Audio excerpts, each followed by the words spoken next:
If it's Wednesday, bracing for action. U.S. officials tell NBC News they are readying a weeks-long military campaign against Iran-backed proxies in the Middle East, as the FBI director warns Congress that Chinese hackers are preparing to wreak havoc on critical U.S. infrastructure. Plus, border battle breakdown as political feuds rage in Washington, pitting House Republicans against the White House. State governments are bearing the brunt of a broken border and record migration. And a tense and emotional hearing on Capitol Hill as top tech CEOs face Congress and the victims' families testifying about child safety and sexual exploitation on social media.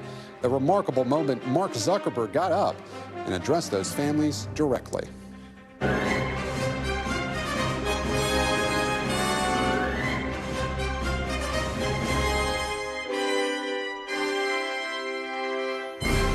Welcome to Meet the Press Now. I'm Gabe Gutierrez in Washington, where President Biden is facing multiple urgent foreign policy challenges and new warnings from two of America's most significant adversaries. The administration is readying its response to the deadly attack in Jordan that killed 3 U.S. service members. U.S. officials are describing the upcoming retaliatory strikes as a campaign that could last for weeks. President Biden spoke to the families of the fallen yesterday, emphasizing America's sacred obligation to our service members. His conversation with Specialist Kennedy Sanders' parents was captured on video. And here's part of that emotional exchange. We're promoting her posthumously to sergeant. Oh, wow. That is the best news I've heard today. Thank you so much. You don't know how much that means to us. Oh, well, I tell you what, it means a lot to me. My son spent a year in Iraq, so I lost him, and I, 1% of all these kids are the ones that we're going to take care of 99% of us.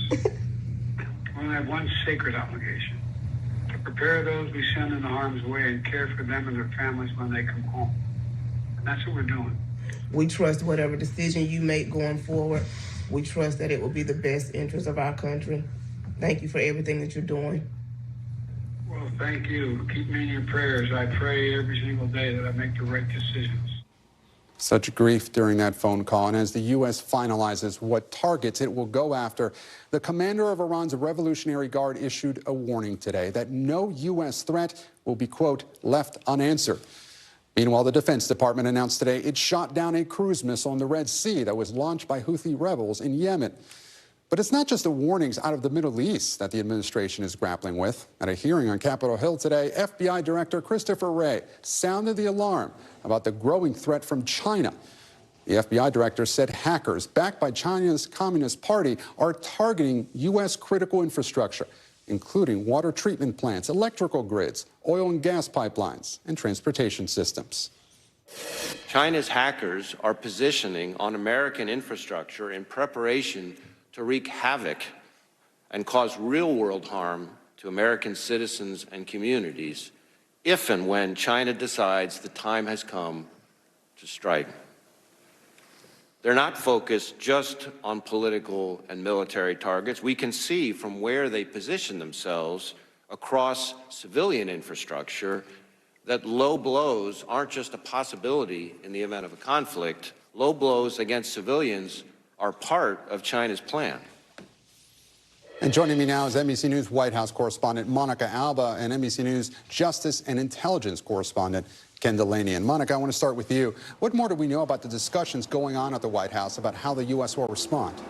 Well, because, Gabe, this situation requires what the White House says is likely a larger multi-phase response, there are still some things that need to be worked out before we begin to understand what this will look like. But we are learning a little bit more from U.S. officials about the timeline and how long this could take. U.S. officials are describing this as a campaign that could last for weeks. And it's not just retaliatory strikes, what's known as a kinetic response. It's likely something that we will see in terms of cyber operations and cyberspace as well. And this is really something where today in the White House press briefing, they're very careful in terms of wanting to telegraph anything specific, but they're saying for sure it will be clear when there is a response. And this is something, of course, because U.S. service members lost their lives, that has been escalated to a new level of response from the Biden administration. But at the same time, they have wanted to be very careful to point out they don't want to see this conflict escalate, and they do not seek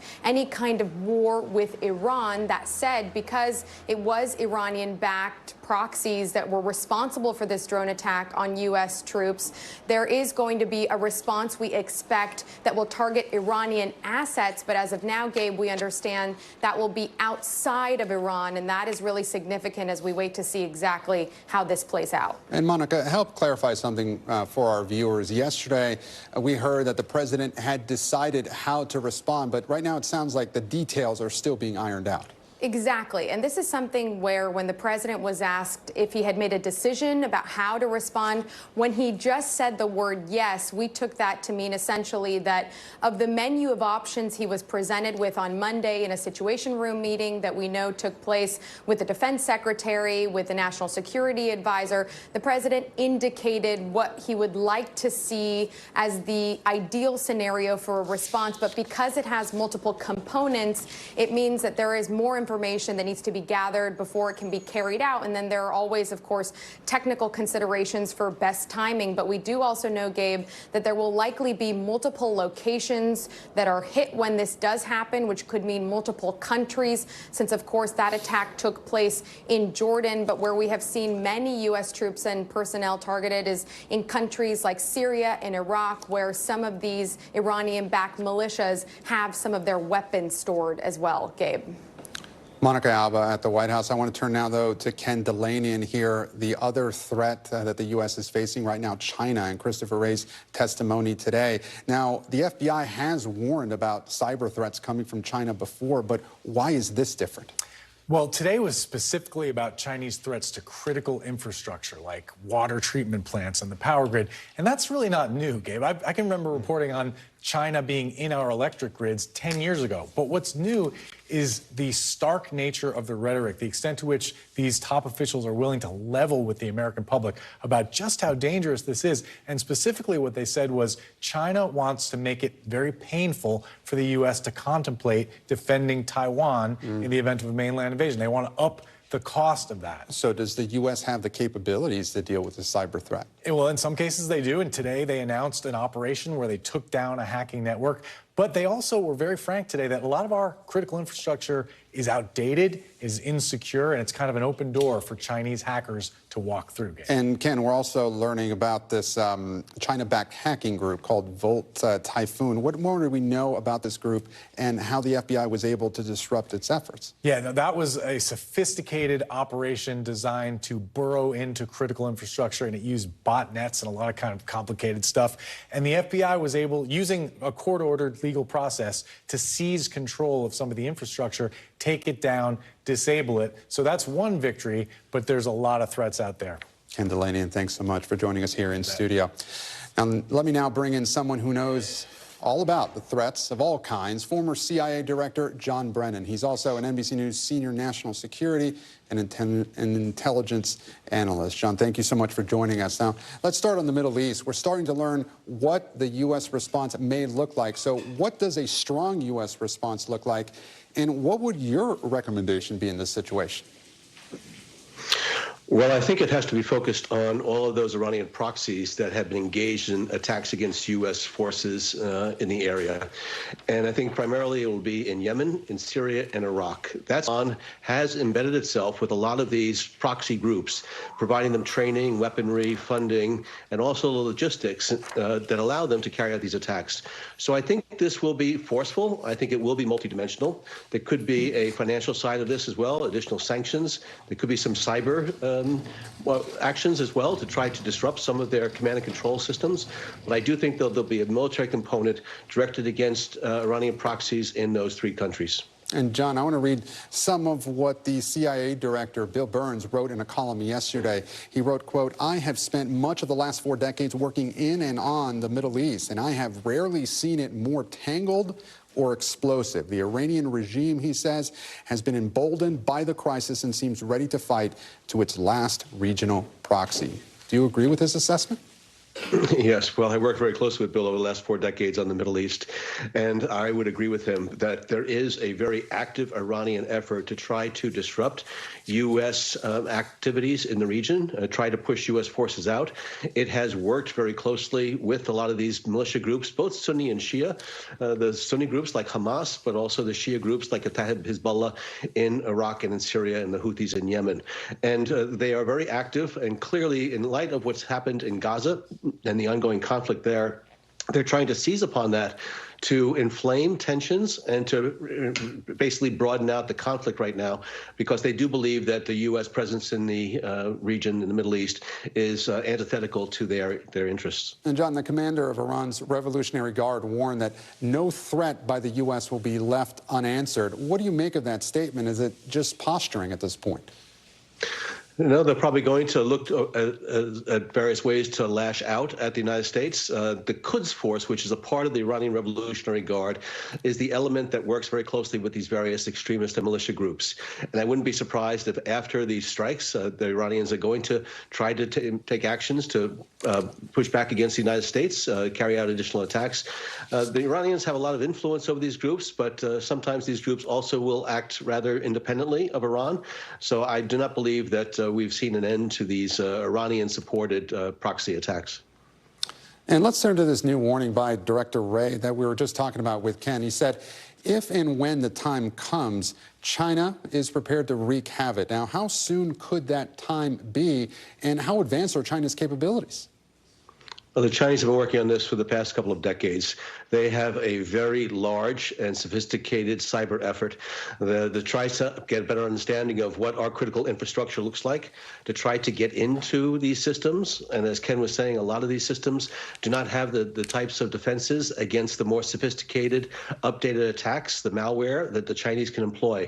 So having a presence in our critical infrastructure gives them the ability at some point to take action to disrupt or disable that critical infrastructure.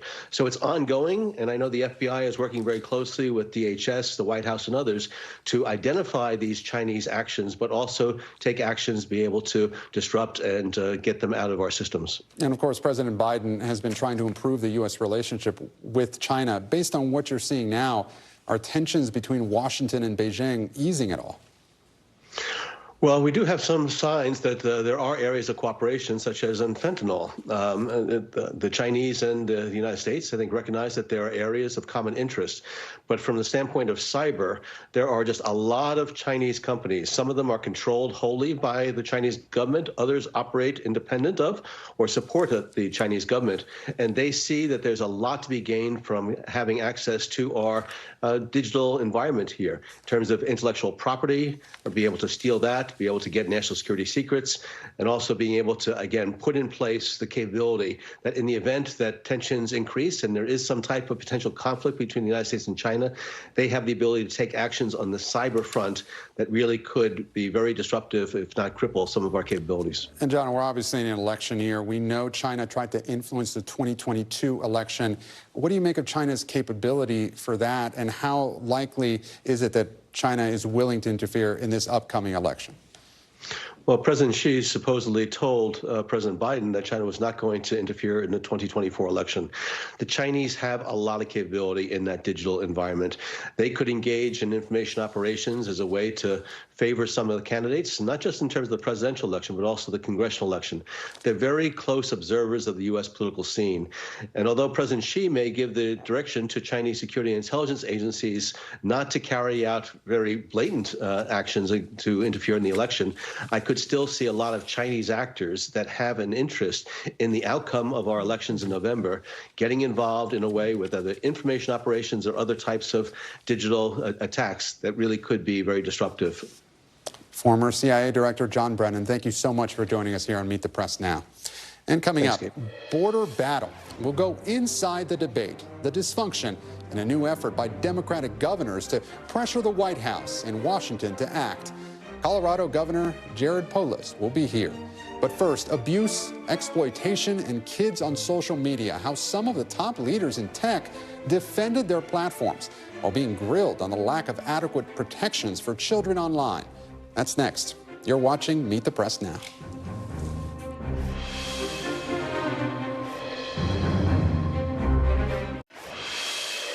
We are here in this hearing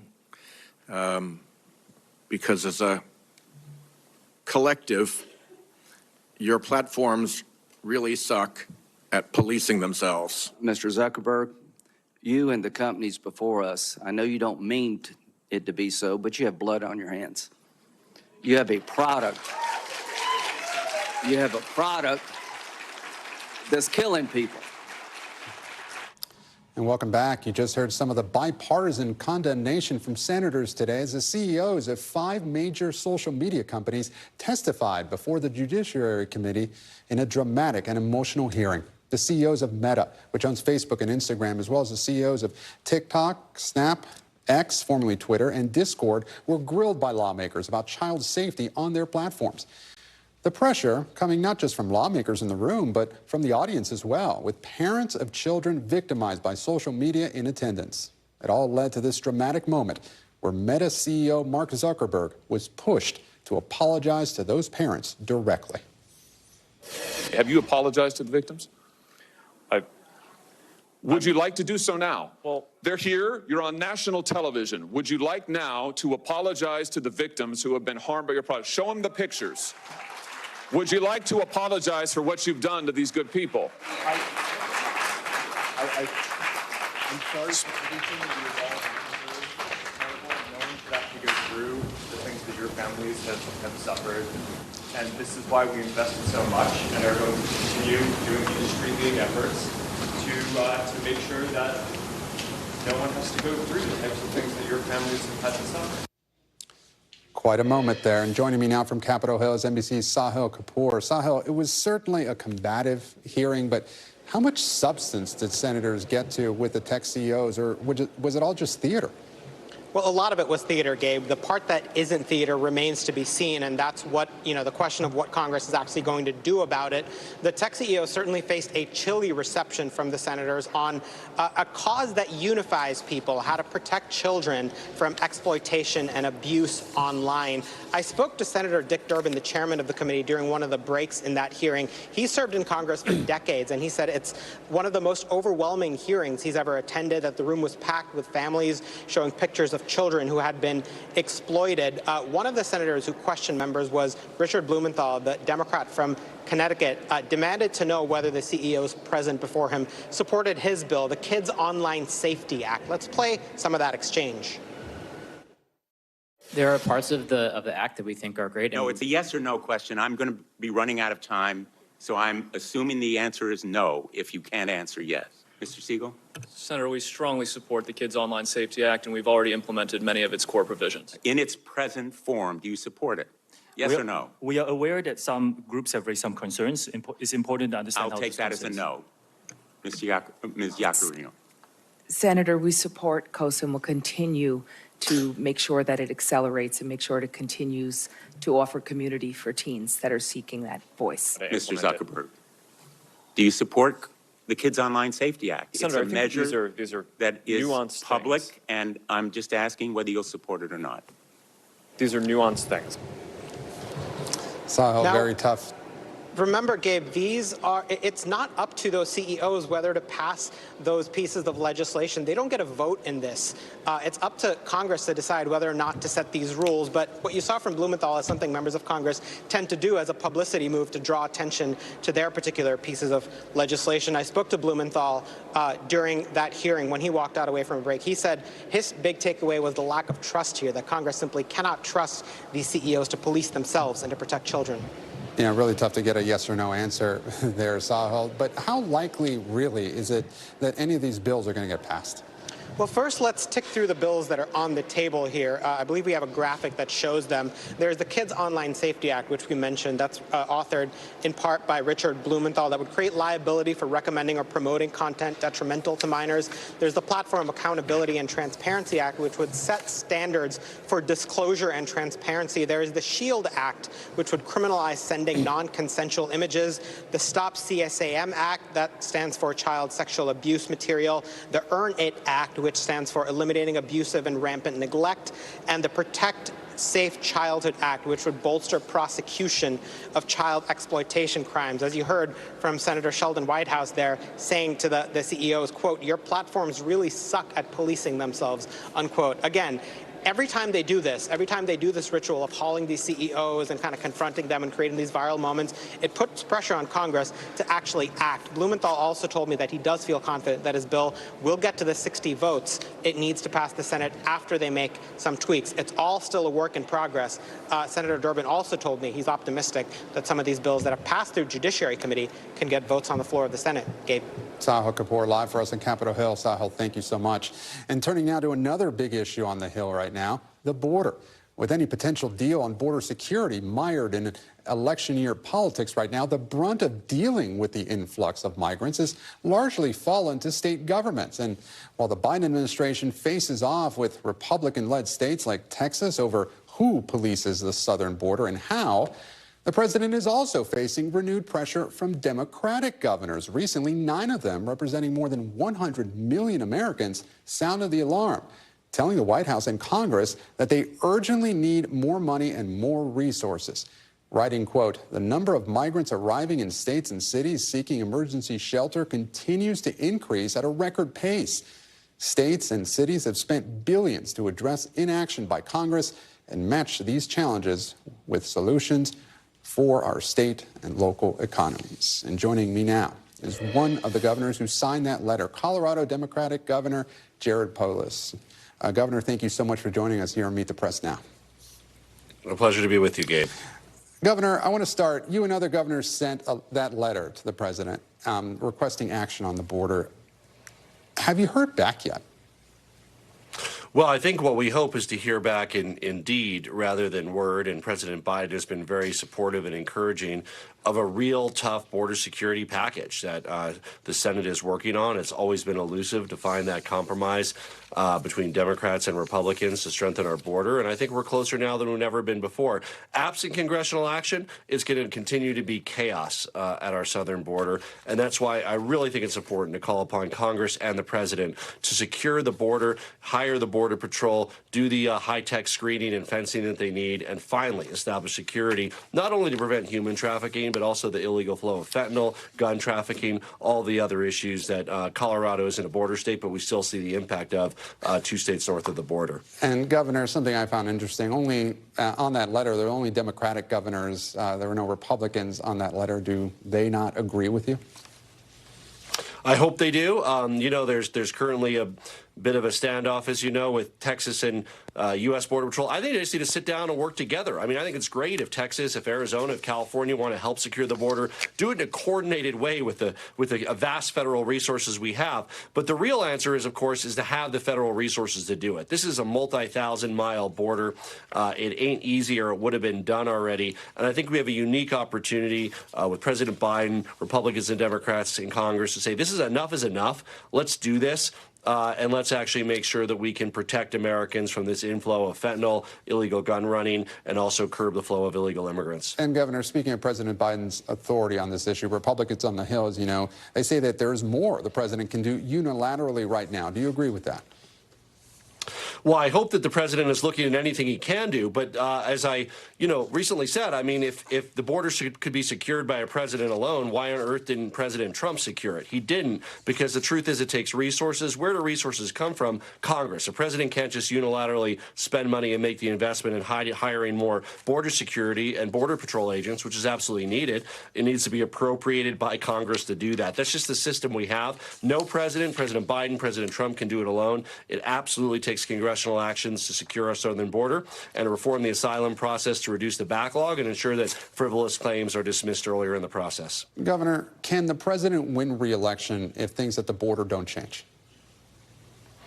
Well, again, I think that the president's doing everything he can at the southern border. Overall, the economy is strong. I think that Americans are focused on costs and public safety. I think curbing inflation, reducing costs, and making sure that Americans are safer are a big part of what we need to do. We've already seen a decline in the influx to Colorado from the southern border. I certainly hope that trend continues. But a big part of that is going to be getting the border security in place to make sure that we don't face this kind of situation again in the future. Governor, with all due respect, I've reported on the border quite a bit.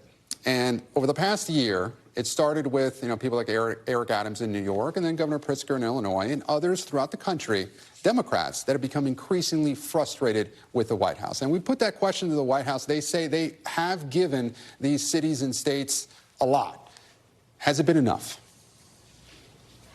Well, again, I think what our call is on Congress to act. I mean, if there's things the president can do with his executive authority, he should be doing it. Congress is not acting. Yeah. Is there more the White House can do? Have they given you enough money?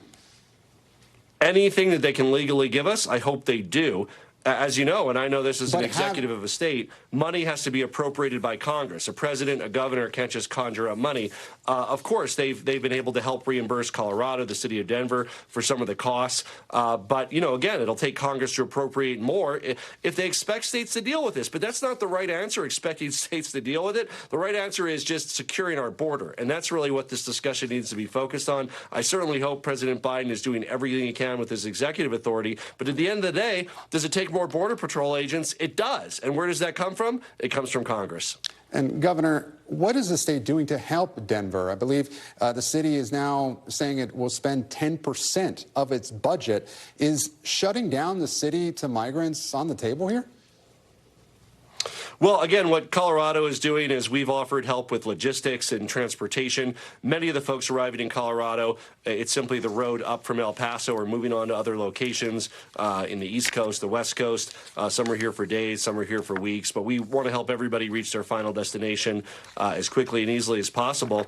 And, of course, continue to call on the failure of the federal government and the states to secure the southern border and make sure that we can stop this going forward. And, Governor, this was very controversial in New York when the number of migrants started rising there. But would you consider busing migrants to other parts of the state if Denver continues to be overwhelmed? Well, Denver's currently the only city in Colorado that's doing this and providing services for the immigrants. If other cities and across the country, across the state are involved with that, they're able to do that. There's no law that prevents them from doing that. But the state fundamentally doesn't control what cities do, nor should we.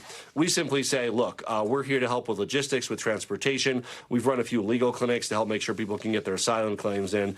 And mostly we've tried to help people get to their final destinations, wherever those are. Colorado Governor Jared Polis, thank you so much for joining us here on Meet the Press Now. We really appreciate your time. And we're going to talk more about the D.C. dysfunction fueling the border battle with Chuck Todd after the break. Plus, Nikki Haley's rough road, the last Republican remaining taking on Trump, may not win a single delegate in the next two contests. How long can she hold on? You're watching Meet the Press Now.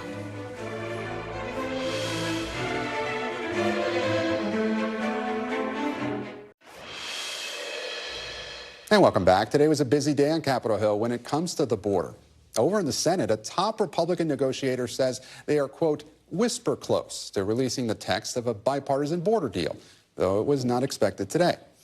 But the bipartisan bill still appears to have no path in the House. Speaker Mike Johnson has said it would be dead on arrival, and in his first floor speech as Speaker, Johnson again claimed President Biden could act without Congress. The president can put a stop to this.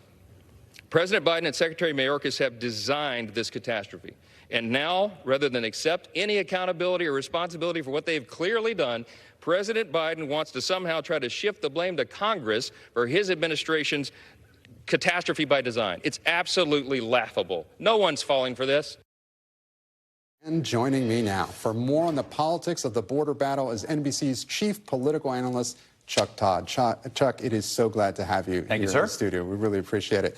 So you're looking at this border battle in Congress. Who's going to blink here? Oh, I think it's I don't know, actually. I think Biden it's pretty clear what he's up to. He's saying yes to anything because he wants the Ukraine aid, whatever it takes to get Ukraine aid. And the White House believes, and so far I've never seen it, that there isn't a swing voter in America that is voting on the immigration issue. It doesn't mean swing voters are happy with the immigration issue. That's not a voting issue for them. It's a voting issue for the base of the Republican Party. It is a get-out-the-vote issue for the Trump wing in particular. So there is real incentive for Republicans, and why I think all of a sudden the House guys in particular are backing off, because they can't win without Trump. The House map has always been better when Trump's on the ballot than when he's not on the ballot, and immigration is the key to this. So it's perfectly rational politically how these guys are reacting, but I actually think they're all overthinking it. Biden ought to be careful if he's handed the keys and suddenly given more, because then... Because what if he gets the aid and the border is still a mess, which is highly likely? In October, right. We're sitting in October, and there's some big mess at the border, and they're like, well, then it becomes a competency question. But if Republicans deny Biden this bill... They get to run on it. Then they get to hand Biden... And the Democrats get to run on the Republican obstructionism. That is something you've said a lot, Chuck. You know, it is in the interest politically of both parties, but not in the interest of the country. And if you want to hand Biden the exact same messaging tool that reelected Barack Obama, who got to run against an obstructionist Republican House, and Bill Clinton, who got to run against an obstructionist Republican House, you are now, the House Republicans are saying, here you go. And, you know, it is really, what's laughable to me about what Speaker Johnson said is, I've never heard a member of Congress beg for a president to usurp their authority. You know, these same members of Congress are angry that he's bombing Houthis right now. Whoa, you need to come to us. Here he's asking you for you know, and the thing is, the immigration and the border is one of these things that's sort of like, I'm not doing it, you do it. Right? Congress, like, we don't want to put our names on this policy, you do it, And you have a great piece out on NBCNews.com. I want to throw some of it on the screen. This piece of analysis, and you say that a large chunk of voters who say the border is a top issue would already be voting Republican anyway. See 2018. That does not mean the issue isn't a national concern, but is it such a concern for swing voters that it will trump their other concerns about issues, including democracy or abortion? What do you think? Oh, this is the gamble the Biden White House is making. Their research has shown this. Look, every piece of research I've looked at, which is the person that says immigration's their #1 issue, is already a Trump voter. They're already there. There isn't an undecided voter where immigration is that issue. And more importantly, there isn't a big chunk of voters on the left. Progressives may not like the policies, but they're not walking away from him over this. They didn't walk away from Obama over this. That's right. Now, as you point out in the piece, Israel, Gaza, and ceasefire, a little different. I think you're headed to Michigan. You've been on the ground there. All they need to have is bad turnout in one demographic group in one state, and it could cost them the presidency. And I want to bring up something else you have in this piece. You talk about Greg Abbott and his decision to bus migrants to other parts of the country, saying that, oh, if these Democratic mayors and governors elsewhere in the country deal with this influx like Texas has been dealing with for quite some time, they'll think differently. You call his decision potentially shrewd, but cynical. Do you think he was right to do this? No, I don't think this is the right way to handle this. You know, in a functioning democracy, in a functioning democracy, the governor of Texas sits down with the president of the United States and says, "Buddy, I am inundated here. We've got to figure this out. What can we do?" Greg Abbott has not. Greg Abbott, Dan Patrick, all those guys, they seem to be more interested in being able to, you know, pump their chest or whatever, and have this fight over federal supremacy rather than deal with it. But he wanted more resources. Getting Democratic mayors and governors, like the one you just interviewed in Colorado, to complain to the White House, did get the White House to, gives them the political cover with the left to actually then be for more tougher standards. So in an odd way, Abbott has helped get Biden to stand for tougher policies at the border. I'm not saying it's the right way to do it in a functioning democracy, but yes, I think he deserves credit, and I put that in air quotes. Chuck Todd, our chief political analyst, thank you so much. Thank you, sir, for joining us here and giving us your insight. We really appreciate it. And still ahead, new polls and a new battle between President Biden and Republican frontrunner Donald Trump as they both make a big push for a big union endorsement. The panel is next. You're watching Meet the Press Now.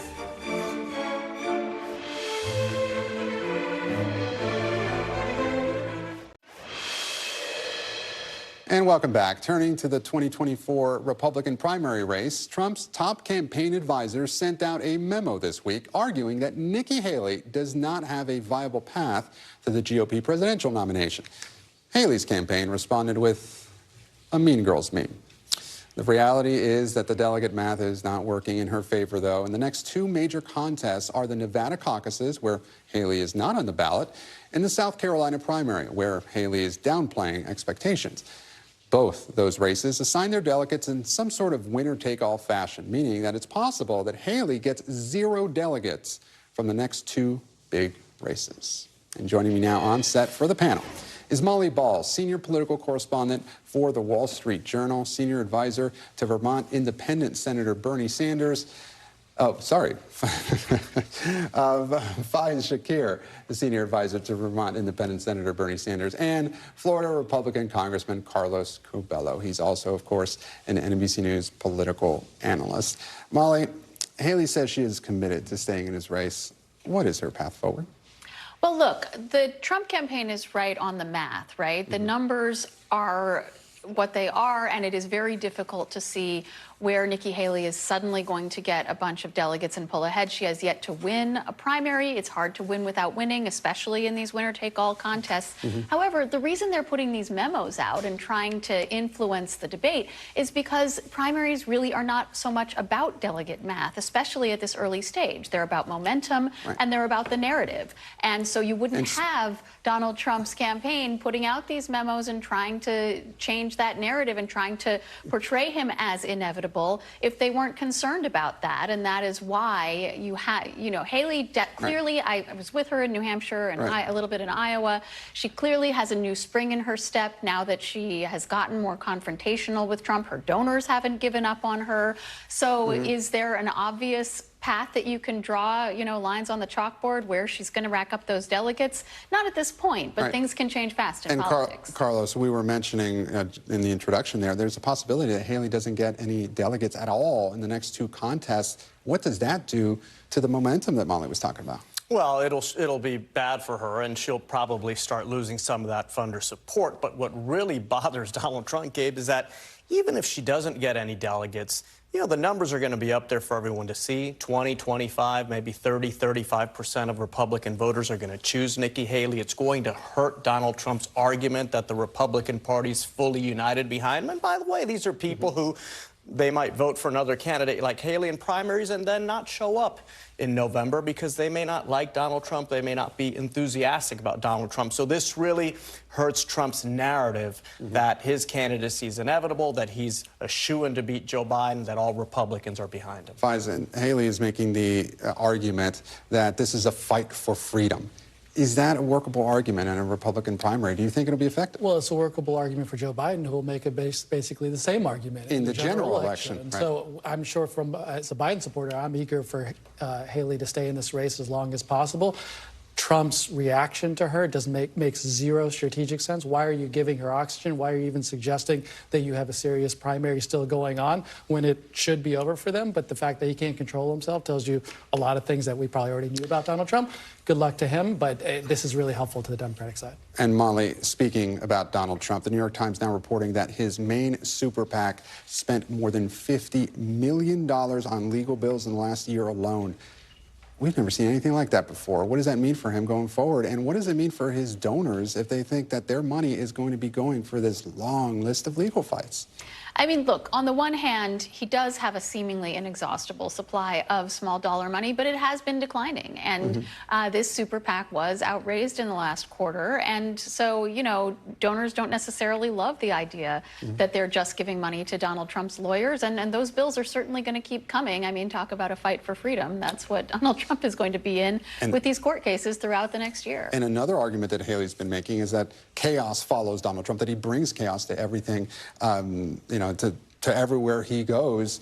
Does the next few months, back up that argument? And does the fact that he's paying all this money in legal bills back up that argument? Does it matter? Well, that's a great point, Gabe, and I think it's another reason why the Trump team wants Haley out, because this is politics and anything can happen in politics, and Donald Trump is surrounded by chaos and controversy and scandal. So the fact that there's someone else in the race who could take advantage of maybe voters getting sick and tired of Trump spending millions of dollars of their contributions on his legal defense, or maybe Trump saying something even more outrageous than a lot of the things we've heard him say over the years. Nikki Haley's a big threat, especially to a candidate that has so many structural vulnerabilities. Faiz, you said you, of course, support Joe Biden.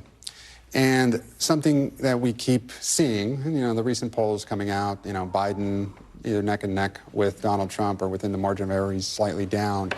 From the Biden campaign, they keep saying that, well, that's because a lot of people haven't tuned in, that more people would tune in later this year, that, you know, some voters aren't paying attention at this point, and the hope is that the economy improves. It may have already start improving, but why do you think that so far, you know, that just hasn't caught on? Do you think the economic message, which is so important to so many voters, will that take a turn in the coming months? Do you think he needs a foil, Gabe? I mean, he hasn't had that foil for the better part of 2 or 3 years. He's always the strongest when he gets to say, here's what Donald Trump's offering. You take the Teamsters, for instance, right? They're meeting with Trump. They're going to meet with Biden. He's going to be able to make an argument that, hey, I'm taking on Amazon. I've restored your pensions. I was with you on the UPS contract fight. What'd this guy do for you? Right. And it works better when he's got a foil. And look, Trump met with the Teamsters today. It's not expected that he gets the Teamsters endorsement, but his campaign is looking at it like, look, this is a victory that we even met with them in the first place. He doesn't need to dominate the union vote, but if he picks off some of those union voters, what does that do to him in battlegrounds like Michigan? It's a serious concern, but I also think that if they're giving Joe Biden the opportunity to earn higher percentage of support. If you look at the way the UAW played out over the past 2 months, I think Joe Biden earned more supporters within the UAW ranks by virtue of the UAW dragging him into that fight, him going to the picket line, showing that I've got your back in a way that Donald Trump doesn't. I think the Teamsters are going to afford him the same opportunity. But if you remember in that fight, and I was there when he went to the picket line, at the beginning, the White House was being a little careful there and didn't want to get too involved in those negotiations. And my point being that the unions brought him to a stronger position politically. And I think that's going to happen here again, because Trump will not have the record to stack up. He's going to say nice things about taking on Amazon, but he will not have the record to stack up against Biden. And so if all they're doing is elevating that discourse for union members to tune in and make a judgment, and I think it works to Biden's favor. And Molly, to that point that we're so far out from the election, Biden is now up 6 points in a new national Quinnipiac poll, and that does serve as a reminder that we're really far out. What do you make of a poll like this? It's early. And this is going to be a very, very, very, very long campaign, and people are going to be so sick of it if they aren't already. The fact that it's a rerun of the last campaign, we already have a lot of evidence that nobody is looking forward to this, and voters really wish they had other choices. Look, Biden is very vulnerable. We don't know how vulnerable. We don't even know what the issue set is going to be, 6, 8, 9 months from now. It's going to be a very different conversation after all of that ground is covered. But Biden is very vulnerable, and the concern that I hear from a lot of Democrats who are not very confident in his campaign and their strategy is that there's just too much sitting on their hands and hoping and waiting for the narrative to turn in their favor. All right, and very, very, very quickly, the topic that's getting a lot of attention, we were talking right before the break, it just shows how ridiculous this moment is. This story about MAGA extremists or, conspiracy theorists getting behind this idea that there's some sort of Taylor Swift conspiracy to get President Biden elected. Carlos, what do you make of this? Gabe, Taylor Swift owns my home. I have a 14 and 11-year-old girl, so I talk about Taylor Swift a lot. But look, it just kind of highlights the truth crisis in our country and how some of these ideas, as absurd as they may sound, really catch fire and people start organizing around them. It's kind of funny, but it's also kind of sad. Quite a moment we're in, especially with so many conflicts around the world and serious topics too. Look, I'm a Denver Broncos fan, so I firmly believe anytime the Chiefs win, something must have been rigged. Something's wrong. I also have a 10-year-old daughter who would vote for whoever Taylor Swift told her to, so I can understand why people are afraid of her. The fix must be in. Thank you all so much. Molly Ball, Faiz Shakir, and Carlos Cabello. Thank you so much for joining me here on the panel. And coming up, the push for the U.S. to send more aid to Taiwan amid growing tensions between China and the U.S. We'll talk to Congressman Amy Barra about his trip to Taipei and the challenges ahead. You're watching Meet the Press Now.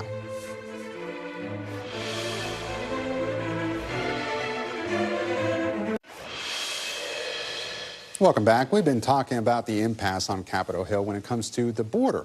But that impasse isn't just about the border. Aid for Israel, Taiwan, and Ukraine are tied to the border negotiations, and this is a particularly urgent moment. The NATO secretary warned this week that Russia's invasion of Ukraine could have far-reaching consequences for global security as China vows reunification with Taiwan. Security is not regional, security is global. What happens in Europe matters for Asia, what happens in Asia matters for Europe, and today it's Ukraine, tomorrow it can be Taiwan. And I'm joined now by Congressman Ami Bera, Democrat from California and the co-chair of the Congressional Taiwan Caucus. Congressman, thank you so much for joining us here. And you traveled to Taiwan earlier this month. What did officials there say they needed most from the U.S.? Yeah, first off, we traveled there to congratulate them on a successful Democratic election. Really what they need is the support of the United States Congress, the administration, and we went there to reiterate our strong support. The Taiwan caucus is the largest bipartisan caucus in the United States Congress, so really to express that support. Now, they also need the defensive weaponry to protect their own island, to protect their own sovereignty. And again, this is not about changing the status quo. It's about maintaining the status quo and peace and prosperity across the strait. And Congressman, I'm really so glad we have you on because, you know, aid to Taiwan has really been overshadowed in the supplemental funding request with funding for Israel, funding for Ukraine, and of course the border. So if Congress cannot agree to funding for those other things, what gives you any hope that Taiwan will be any different? Well, I think we've got to do all three because they're all three interrelated. You can guarantee that Beijing is watching our response to Vladimir Putin's illegal invasion of Ukraine. I think they were startled with how quickly we came together, put together a coalition in Europe, and how steadfast we've been helping and supporting the people of Ukraine fight for their own independence, their own sovereignty. That gives Beijing pause if they're thinking about doing anything across the strait.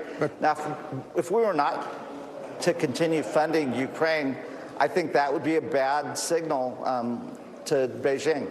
And Congressman, I take your point that you believe that Congress should do all three, but should aid to Taiwan be a standalone bill? Well, at the end of the day, we will, in the budgetary process, provide a lot of funding to Taiwan through the foreign ops appropriation bills and so forth. But I think we ought to do the supplemental with all three pieces because aid to Ukraine is incredibly important, aid to Taiwan is incredibly important, and we want to maintain the Middle East, and we don't want this to escalate into a more regional war. So that aid's important as well. And Congressman, I want to turn now, though, to that border deal. Is there anything short of H.R. 2 that you think your Republican colleagues would actually support? You know, I would hope so, and I would hope that, a lot of us as Democrats are going to take some heat from, some of our base voters as well, but we do have a problem on the southern border. We've got to address that. That will only get worse with climate change, with outward migration. So let's come up with a long-term strategy. Let's not make this about the next election or politics. Let's make this about sound policy, and that means compromise. And Congressman, can President Biden win in November if the situation at the border remains the same? I think he can win in November, but I think President Biden has been forthright saying, hey, Congress, work with me so we can strengthen our border and protect our borders because it is increasingly a challenge in a lot of Democratic cities. Congressman Ami Bera, thank you so much for your time. We really appreciate it. And I know you have to go vote, so we'll let you go do that. Thank you so much for being with us here at this hour. NBC News Now coverage continues with Hallie Jackson right now. Thanks for watching. Stay updated about breaking news and top stories on the NBC News app or follow us on social media.